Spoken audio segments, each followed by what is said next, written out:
the simile you mentioned of the Cartwright, I think it's really apt here. And as with so many similes in the Nikayas, you think you understand, and then you look deeper and there's more going on. And in this case, the onlooker who's watching the Cartwright straighten the wheel says that just as they're straightening the rim and any warps out of the rim, such that eventually the core becomes sound. Even so, I see in this sutta, Venerable Sariputta straightening out the rim, all the details of our actions in order to get to the core of humility.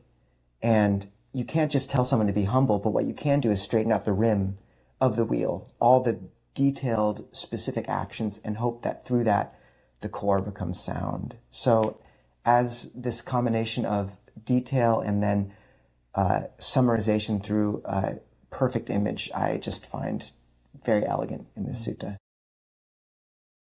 So, Ajahn, what new elements do we have in the Anandana Sutta?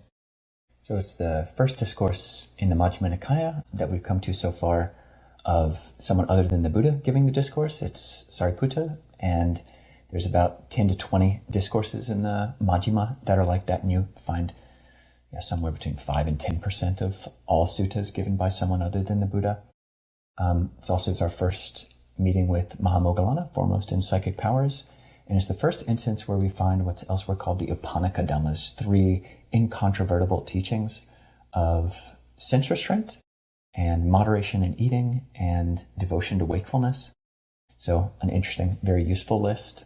Just to go back to that first simile, another thing which is interesting about that 2x2 grid is that the second column, people who know whether they've got blemishes or not, they're superior in a certain way of speaking to someone who doesn't know because they can take action, whether that involves if they do have blemishes, do what it takes to get rid of that, or if they don't have blemishes, prevent blemishes from coming up.